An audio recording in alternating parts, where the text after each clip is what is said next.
Some of this is the unintended consequences of like technology, but then we've got some where we've got people that are just trying to change some of the core values in America, core values of family, trying to rewrite history.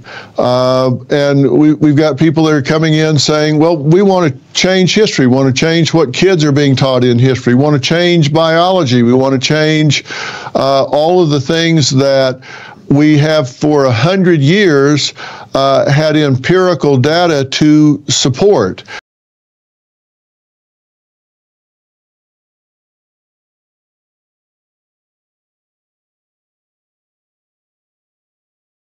What we do is we fight for all lives. That's what the pro-life movement is actually about. It is a civil right.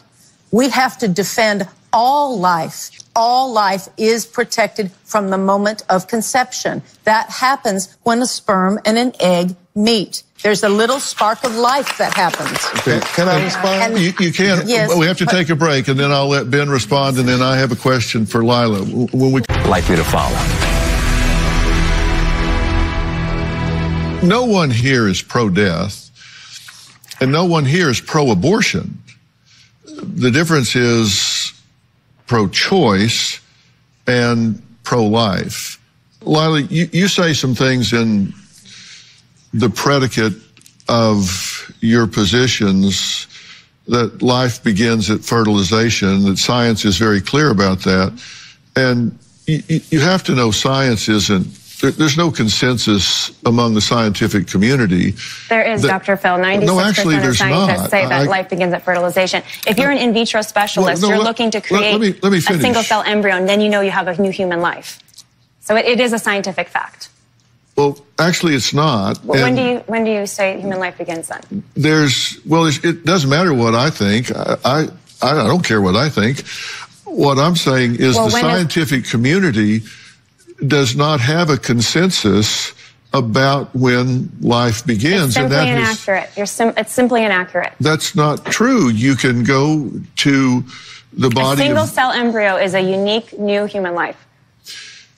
You can go to the body of scientific literature, and you can find neuroscientists who say that it begins when there is a detectable brainwave. But Dr. Phil, in an abortion, if it's not a human life, why do you have to kill it? I haven't spoken over you, and you keep speaking over me, and I assume that's because you don't want me to finish my thought, which is, if anyone here wants to fact check me instead of speak over me, you can go to the scientific literature and query what the definition is of the beginning of life, and you will find that there are different definitions. And it's up to you to decide what you think, but there is not a consensus among the scientific community, and it has actually evolved across time. Before we had sonograms, it was a black box what was going on in there. Then when we got to the point we had sonograms and we could see, oh, you can detect a heartbeat, okay, now, up until then, it was referred to as quickening, when you could feel the kick.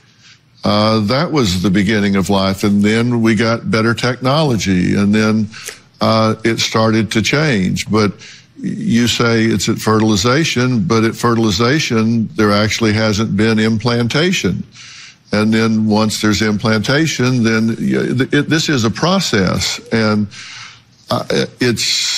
all I'm saying is there's not a consensus, and you're saying there is, and that's factually inaccurate. We can agree to disagree, but I will say, when I was pregnant... But the literature doesn't disagree. Well, we should look it up. It's 96% of scientists have agreed when surveyed. But regardless of that point, I think the question is, we know deep down when you're pregnant, there's a new human life. That's why it's so devastating for Nancy.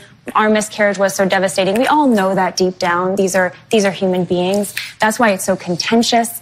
And listen, do we acknowledge that all humans have human rights? Because I think what your question is about is about personhood. I agree with a lot of your points. I'm just saying it comes down to when that life begins. But I don't think Nancy or others here are saying they're not.